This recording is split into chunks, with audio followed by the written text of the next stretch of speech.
Good morning and welcome to Mental Health Matters Office Hours with me, Dr Audrey Tang. My co-host is Judith Crosier, and today we are looking at breaking the glass ceiling. This is a very important topic for a lot of women and a lot of people in minority communities.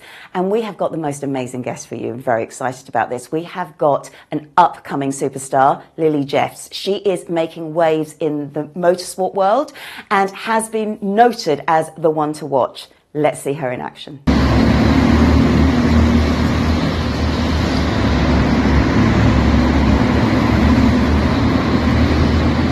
Stuff if you're in and around Paddock. If you hang around for a little while, we'll give you all your presentations as well. It's been a fantastic race so far.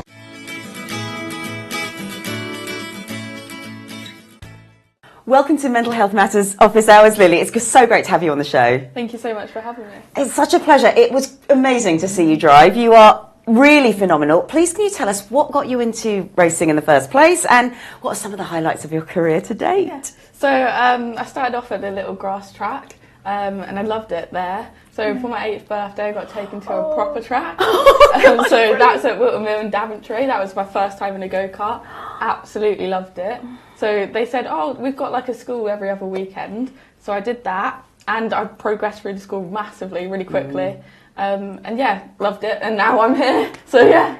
Yeah, that's incredible. I mean, you have done a lot. So you even travelled to, it was Italy, wasn't it? Yeah, tell me about that. Yeah, so only a few weeks, I didn't have my passport, only a few weeks beforehand, someone said, oh, come race with Italy. I was like, I don't have a passport. They was like, just get it really quickly.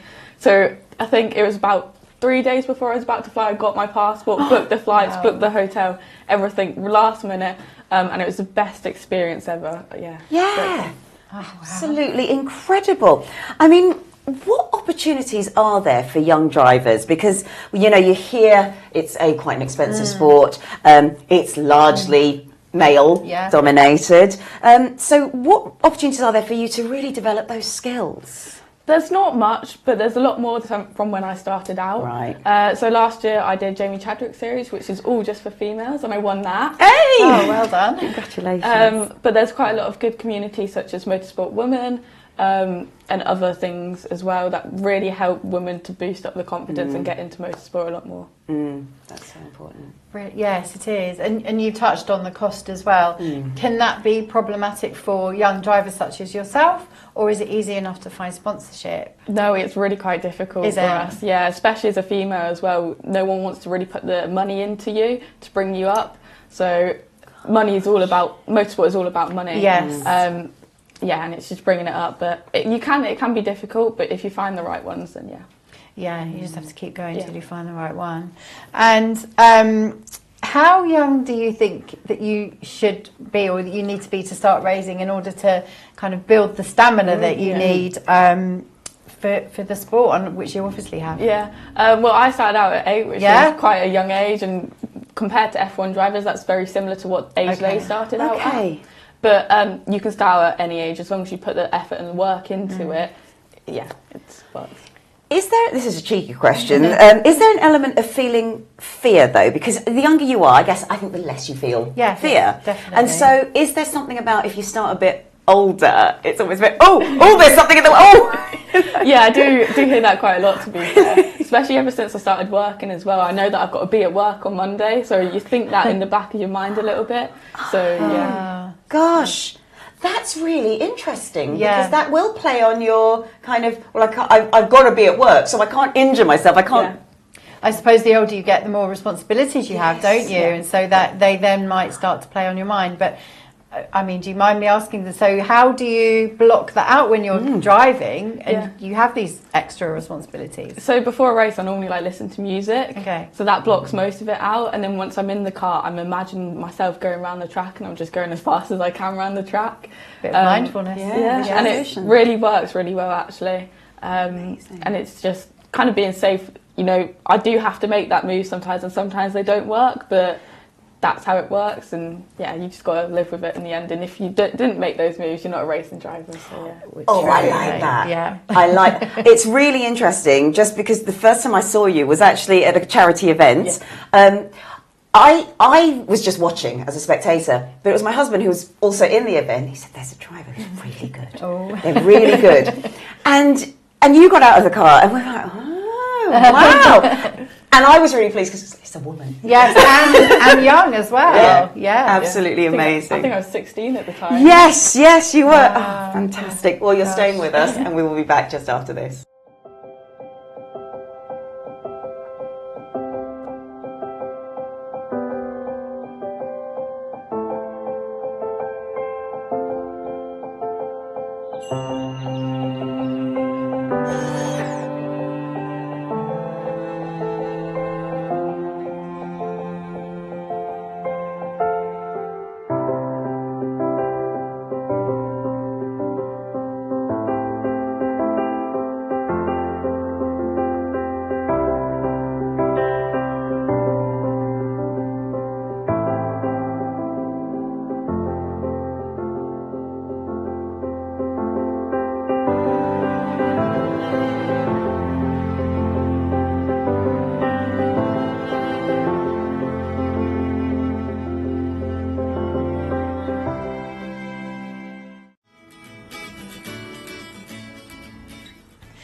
Welcome back to Mental Health Matters, Office Hours, and we're talking to Lily about racing, and it's a really interesting chat, Lily. Exciting. So thank you for being here. Yeah, it's great.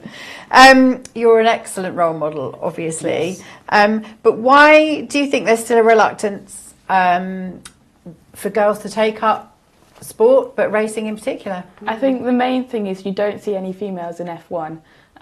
There's a few about, and you've got F1 Academy now, which has really helped, but again, you don't see a role model that high up to look up to. Yes. But yeah, no, I think if more charities now we've got, they're helping it, more people, more of these types of shows as well, spreading the awareness of it all really helps. Okay, that's really good. I think you make a really good point about role models, because we have a tendency to, it's only the top, and for anything, it's really hard to get there, and it feels sometimes like men and women are kept separate. And I almost worry that in Formula One, when there is a female driver up there, it's going to become like the Lionesses, and it's going to be like, oh, England hasn't brought home a major trophy. Oh, except the one the women brought up. Exactly. Yeah, exactly. And they're separated, and it's that was the women. Yeah, exactly. Yeah. I really hope that in F1, it seems like the segregation might not have to be there as much as the football. Yes. You know, you're a racing driver rather than there's a women's team and a men's team. Yes. I don't know, that's what I hope anyway. Yeah, there's definitely a lot of physical drawbacks, I think, as well. Being women, you have to train a lot harder to do this racing, to gain the muscle and all of that you do need. But we can do it, and you know, we race sometimes just as good or even better than men. So yeah. Well, that's all good, and the more that's promoted, the better. Because you need to start young, does it help to have a family that's really, really supportive?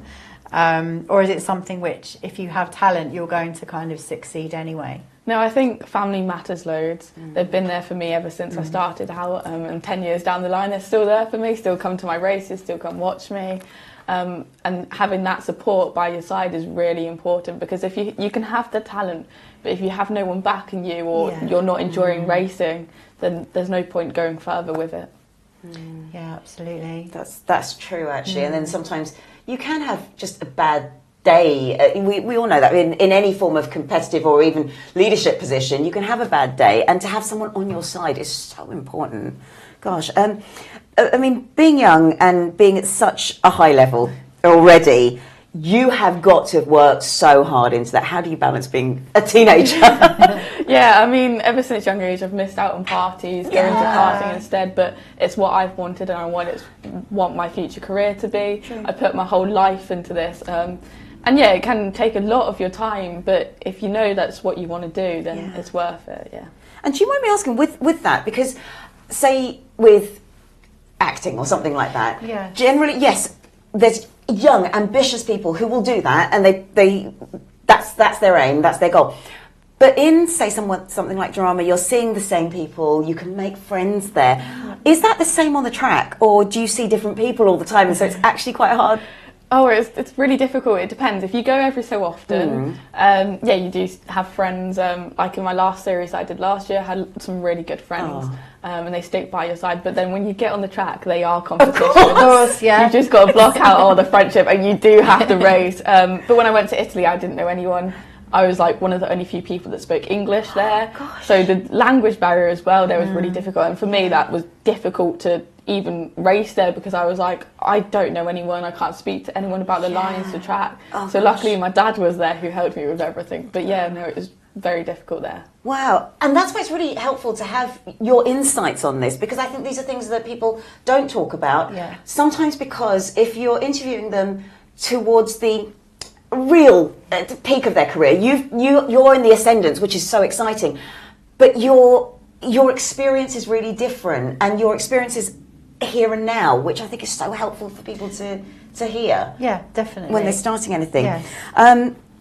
Are there things that young people, sort of on that vein, especially young women, need to know and need to be aware of when it comes to motorsport, because it is male dominated? I'm not talking about necessarily the Me Too movement, but if that's something that comes into it, please do share. Yeah. So yeah, it is very male dominated sport. But I think as a young age, I've always been told I can't do it. I'm a female, you can't do it. You're never going to make it. Wow. So it's just putting that behind you and just ignoring everything everyone else says and knowing that you can make it. And yeah, obviously you're going to have to work a little bit harder to build up your strength in your neck and your arms and your hands. But you know, if you do it and you want to do it, you'll get there eventually. Yeah, that's so important. Well, we've got another look at you in action.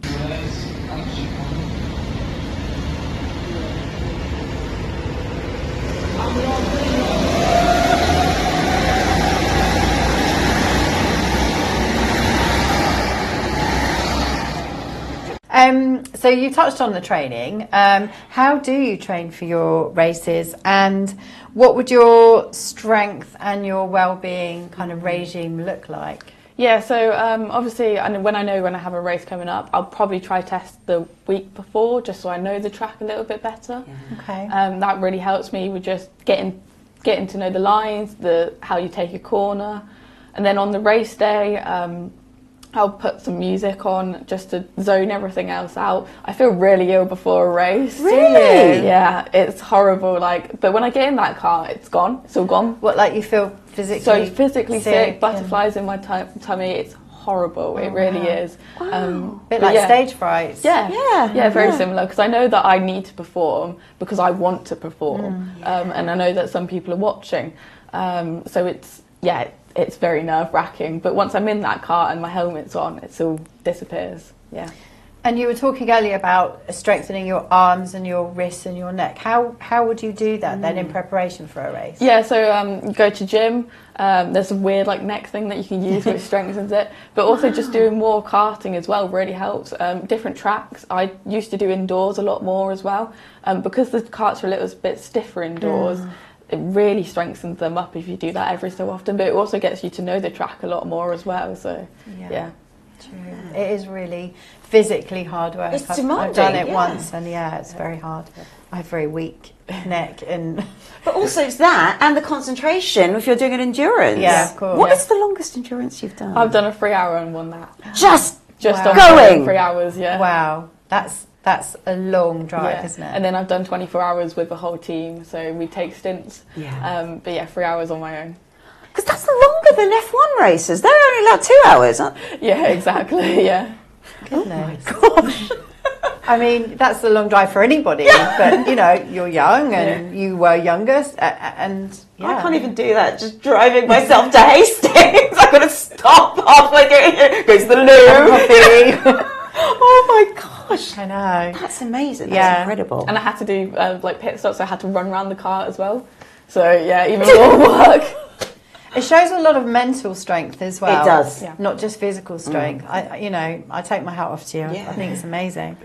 So what about mental kind of preparation and emotional preparation? Yeah, I think it's a really big thing, especially if people take that a lot for granted in racing. Yes. You can have the talent, the money and everything, but if you don't have that mentality about you to succeed and to sometimes, you do have bad days and you've got to put that behind you, think, I am good at racing and no, I'm not bad at racing, is really important. So it's hiding every other distraction behind you just for a bit, just to focus on that one thing is super, super important, yeah. And is that something you have inside you, or can you learn that? I mean, it can be a bit of both. Obviously, you kind of have to have it about you to want to do that. But it is quite good to learn that. Obviously, everyone does it different techniques. Getting into that mindset. Mine is generally just closing my eyes and just sitting there in a go-kart. But everyone has different techniques, and the way to build it up is just to keep trying new ones. Yes, yeah, no, absolutely. Something I noticed, and I really appreciated this on your Instagram recently, was you did an event and it didn't go as well as you hoped it would go. And you were really open about that. And I think that's very important. So how do you process setbacks? Yeah, I think social media, especially when we're talking about that, is people always put the good parts out and never the bad parts. Whereas me, it's my whole life is good and bad, and I will show that to everyone. And overcoming those setbacks is, I will be really moody that day and do not talk to me that day because I'm processing everything that's just happened. Yes. But it's just reviewing it, and I think reviewing the performance, looking at data and videos back really helps going, actually, it was my mistake, or no, it weren't my mistake, and I can do this better next time. And obviously you're going to have those bad days, and it is a massive setback, and you do feel like, oh, I'm not good, I'm never going to make it. But it's just that little, like, maybe even someone telling you you're good enough, or you just looking at the past, what you've achieved, everything like that can really bring you back up again. That's so important. I think that's another thing where you really role model that very well, because it helps to see people processing this sometimes. Yes, it does. We just tend to see the, it was so great, and not even how you got there. But failure is part of how you get there. Yeah, especially, and my motto is in karting, you're always going to have a lot more bad days than you are than good days. Yeah, you're going to have maybe 10 good days in a row, but that one bad day is going to hit you really hard, and it's just getting back up, especially after you've probably won the last 5 races. It's getting back up to winning again. And do you mind me asking, what does a bad day look like? So, I mean, what happens? Simone Biles talks about with the Olympics, she gets something called the twisties, where you're in the middle of something and your brain's just gone, so you can't concentrate, you can't land properly, you don't trust your health and safety. What is it like? It's very similar to that, actually. Really? Yeah, I mean, if you're not focused on the day and you've got something else in the back of your mind, it will affect you massively. You don't think it will, but it will. And you might just be going a little bit slower, like a tenth slower, but that makes all the difference on the track. Yes. Or you may just make one little mistake and you spin out, and that's your whole race gone. And for me, when I make a mistake, I make loads of mistakes after that, because it's just like a toppling domino effect. But it's very similar, And that's, again, helpful for people to know, because Yes. I know some people in this will be in leadership roles, and they can be thinking, oh, well, I can have a bad day, and it doesn't necessarily have that knock-on effect. And if I sort of relate that to drama, sometimes I can be not concentrating, and, you forget your line, but usually you can cover that up. The stakes are nowhere near as high in anything like that compared to a track, and compared to Olympics and things, because if you make a mistake, you can hurt yourself. Yeah, I've broken my arm before. Oh gosh! In both bones on my left arm. So to be fair, when you get to the top leagues of cars, it's life or death really. If you make one mistake, you've got to just be really lucky. And it's very similar in karting. You do have to be lucky, depending what kart you're driving, what track. If you do make a mistake, you have to be really lucky to survive. Yeah, that is something. It's like you said, the stakes are a lot higher. And leaders can learn from that, because so often leaders go, I was successful. I wasn't lucky at all. Let's take that back. Which bit of that wouldn't have happened had the social climate not been like that? And this is where learning from you at high stakes, where it is life or death, or death of a career, if you hurt yourself, that's so important to listen to. What might you say to other young people in a competitive industry? Because you're going to have to deal with both of those things. Yeah, I think just keep going. You know, if there is someone giving you a little bit of grief about anything or putting you down, just try ignore it. I know it's quite hard to ignore stuff, but think of something that will build your confidence back up, and just keep going. Take every opportunity you get. Nothing's a bad opportunity. Everything's always going to be a good opportunity. That's great advice. That is brilliant advice. Yeah. And in terms of opportunities, have you noticed the industry has become more inclusive, and in what ways can it still improve? Yeah, I mean, when I first started 10 years ago, it really wasn't that inclusive, and to see that massive difference in 10 years, for me, it's incredible. The new series, Jamie Chadwick series, that's all females. Now they've now just done a juniors and cadets category, so there's now 12-year-olds and 14-year-olds doing it, which is really good. I'm an ambassador for Motorsport Women, and they help all different ages of women, all like every type really, get in through karting to cars, wherever they want to go, they will help. So people like that, and even F1 Academy, helping females in a higher league just race alongside F1, which is really nice. But yeah, no, it's a lot more when I started, but still a lot more to go, I think. I think the biggest one is definitely trying to get a female in F1 permanently, so yeah. Yes, yeah.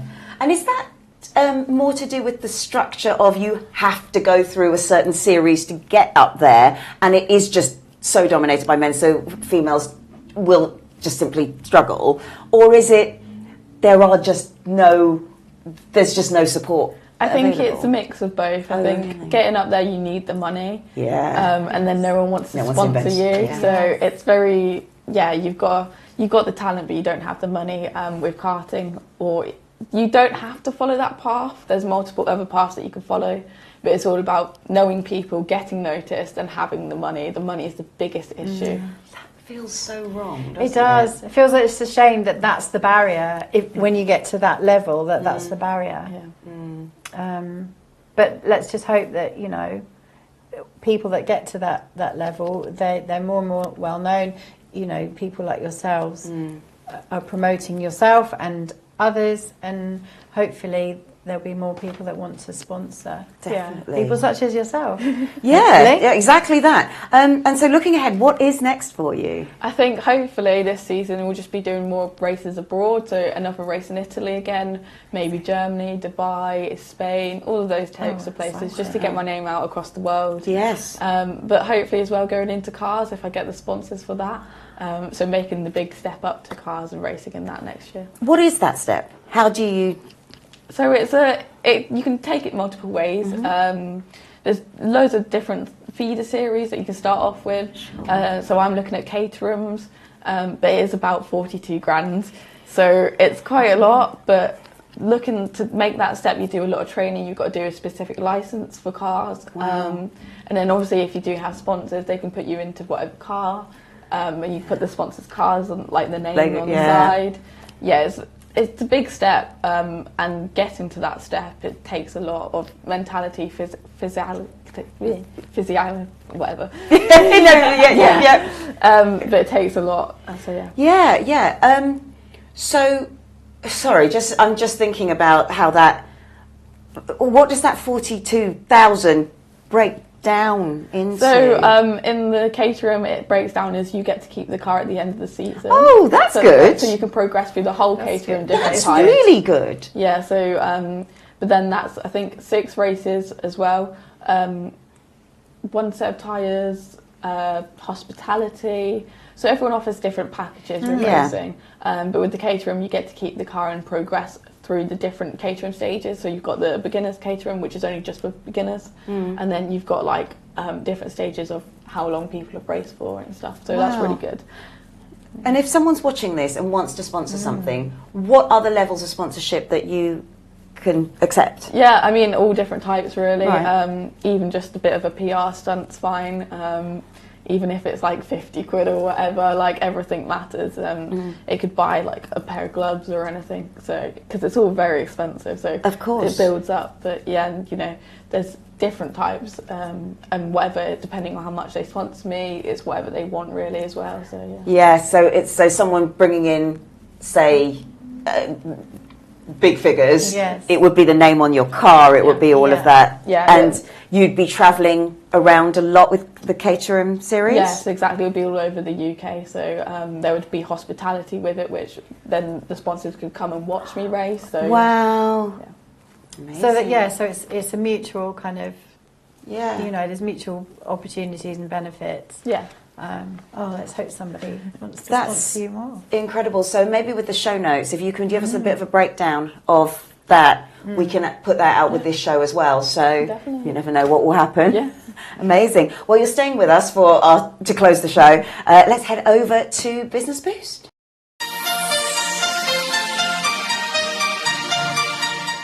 Well, welcome to Business Boost. I know you haven't been used to seeing me do this show because we've had the fabulous Dr. Stephanie Fitzgerald reworking our working day. But today I thought I would talk about bouncing back from failure because that's a really important aspect of success. And one of the things that you can do is really create the conditions where you can process and grieve, because you might have had these expectations, things may not have gone your way, but you need to kind of release a lot of that energy before you can really understand what went wrong. So find yourself a space where you don't have other people's voices in your head. You're going to have your own critical voice in there, and you need the time to get through that. This can also mean having a positive network around you. What I mean by that is it can be like-minded people. It can also be people who just get it. Because what I don't mean is everyone goes, oh, look for the silver lining. Oh, it's going to be great. Because that's not helpful for many people. It will be people who know she needs space, or he needs space, he needs time, she needs to process, and that can be the most helpful. It can also be a case of reframing sometimes and forgiving yourself for mistakes or things that were your fault or weren't your fault, and learning from that for next time, getting curious about it. So some of the coping strategies that can help include savouring the moments that make you feel great. That can just stop the high level of cortisol that's produced when we're in a challenging situation. Gratitude practice, reflecting on the good things and priming your mind to look for those moments, and also recognising the good moments in whatever you're processing, because something that has been written in Harvard Business Review is that leaders need to learn from success as well. You need to look at what you can replicate. Reflect on how far you've come. That's something our guest has said as well. Ask yourself, even if I was faced with this situation last year, how would I have coped with it? And you'll see how much you've grown as a person. And sometimes it's a case of practicing things like meditation, deep breathing, just getting that white noise, that chatter out of your head. And for that, if you want some exercises, we do have Mental Health Matters after hours, where we have mindfulness practitioners, Reiki practitioners, and other holistic health practitioners to help you on your way. So try some of those and let us know how you overcome setbacks in the comments.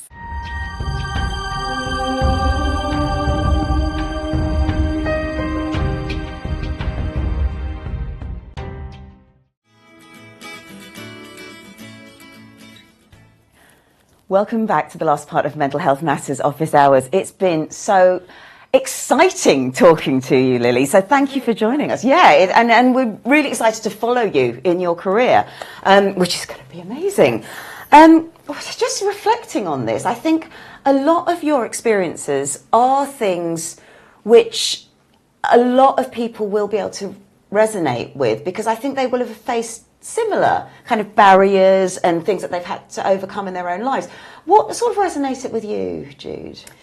Just how wise you are, really, and how grounded you are. And obviously your life is really exciting. You're going to all these different places, meeting lots of different people, but you're so grounded, and I think even though there's probably an awful lot of outside factors that you see in your life, and the sport itself is very exciting, you've learnt that kind of quiet confidence in yourself, and just to have that sort of grounded, and you're coming from here up, and you're not being impacted by outside factors. Is that natural?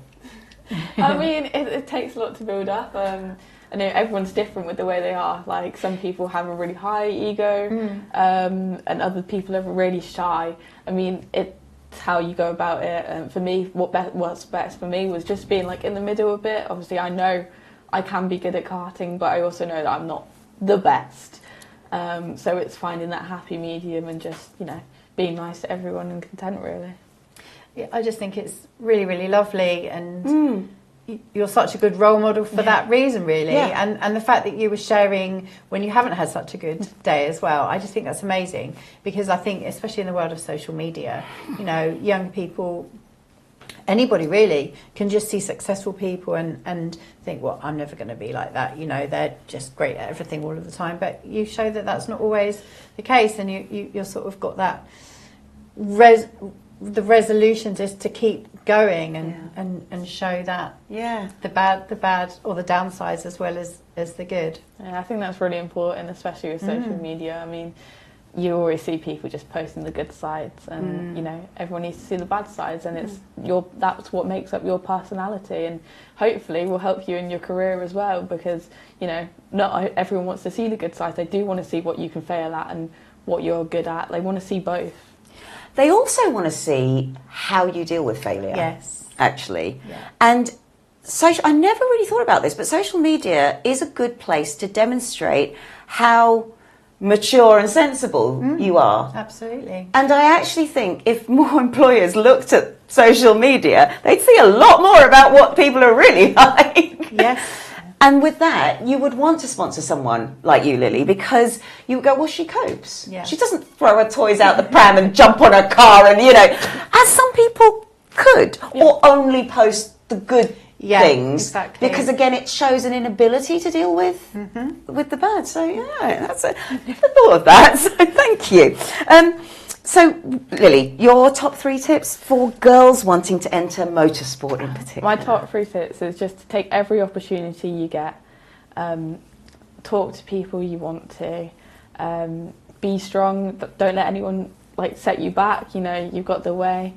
And yeah, just, you know, find people that, you know, you want to be friends with as well, because I think friends and family support, that's the biggest part of it. Yeah. That is so important. Yes. Lily, thank you so much. Thank you so much for having me. Oh, it's been such a pleasure, and we wish you continued success. Absolutely. And on that, have a healthy week.